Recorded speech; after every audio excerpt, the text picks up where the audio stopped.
Look, brace yourselves. See if you can look at this video. We've edited it because some of it is just beyond the pale. It's just disgusting. What we're going to talk about is a thug. His name is Thomas Hardy, not to be confused with the author.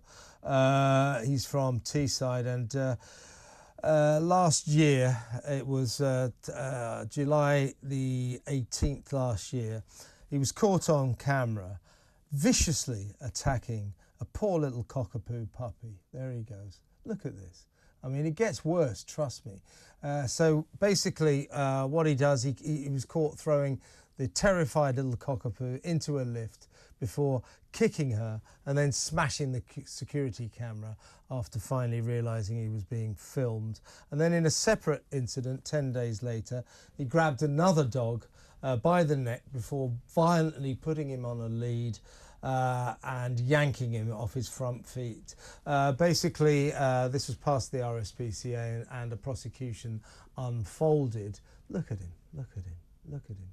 Oh. Look, he's punching that poor little dog 5 times in the side of the head, throwing it into a lift. Then later on, 10 days later, another dog slamming it against the wall, pulling it up by its neck. What is wrong with this man?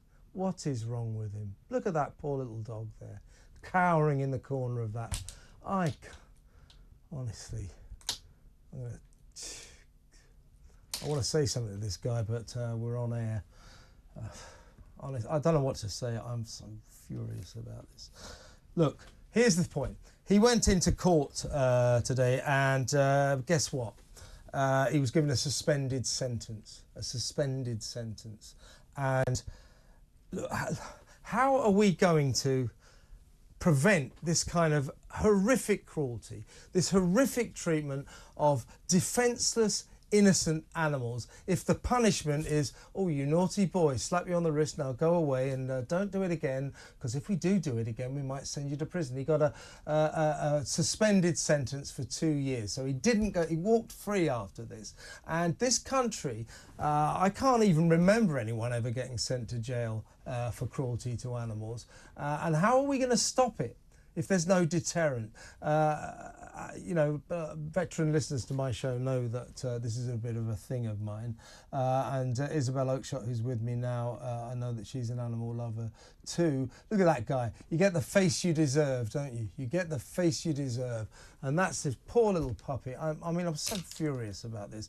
He should have gone to jail, shouldn't he, Isabel? 100%. And normally what people say in these cases when they're calling for hefty severe punishment for animal cruelty is that those who injure animals, those who torture animals, those who taunt animals are only one step away from doing the same to, for example, children or even adults. But to me, that is an important point, but it isn't the point in itself. The point is it should be enough of an offence. We don't need to think, will this guy also attack children?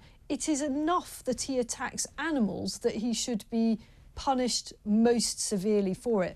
And unfortunately, I mean, it's great that he was caught, that there was evidence of what he did, but I think we all know that the vast majority of animal cruelty goes undiscovered. It takes place behind closed doors. What confidence can anyone have that someone who is capable of that is going to somehow mend their ways just because they've been given a suspended sentence? That guy is sick in the head, he's sick in the heart, and he will do it again. Yes, he will. And we have a very strange, ambivalent attitude to animals and animal cruelty in this country, because we love to call ourselves a nation of animal lovers. And of course, the vast majority of us are, some of us more than others. I spend a lot of my time working for dog charities and things like that.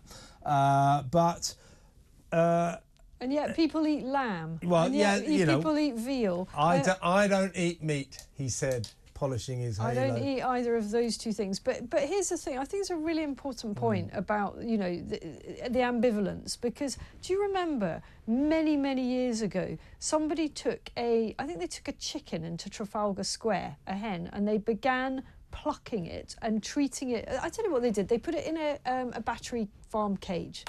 And it was to illustrate the depravity that goes on in factory farms. They plucked it while it was alive. What they basically did is they didn't quite do that, but they showed just the cruelty that takes place on factory farms, and people were horrified. And I recall that the individual who was doing this pretty much just about got arrested for animal cruelty, making precisely the point, but this is what goes on behind closed doors all the time in farms where they pile them high, sell them cheap, and treat them as commodities. Factory farming, I mean, is you know, the epitome of cruelty. It is, and we invented it. You know, this great nation of animal lovers, we invented that. Well, we are better than many countries. We are getting better. We're better than Europe. But what I was going to say, though, this weird ambivalent attitude we have to animal cruelty, the police don't even prosecute anyone for animal cruelty.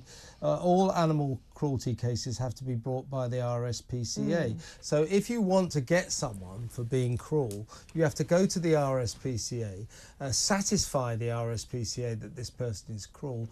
And to be honest with you, the RSPCA aren't that vigilant on all this. Then they go to court, like this SOB. And then not much happens. And you know, they never get sent to jail. We've got to stop this. Yeah, no, I couldn't agree with you more. I think exemplary punishments are in order because it takes someone particularly sick in the head. To say, to treat someone, a defenceless creature like that, shows that there is something profoundly wrong with you. I hope that in addition to his suspended sentence, he's also forced to do some kind of psychiatric counselling, take some kind of medication, because there's something very, very deeply wrong there. There certainly is. And here's another infuriating aspect of the sentence that Thomas Hardy received. He was banned from keeping pets. Not forever. No, just 12 years. Forever. Why not forever? Just forever. Come on. Yeah. If that guy is ever seen with a dog again, you know, he should be slammed up. I mean, I'm so sick of this. Let me know what you think. 0344 499 1000. It's time to jail people like this guy. Yeah. It's time to jail people who treat animals like this. They didn't do anything to us. They're defenceless, they're innocent, they wouldn't harm us. Why are we allowed to harm them?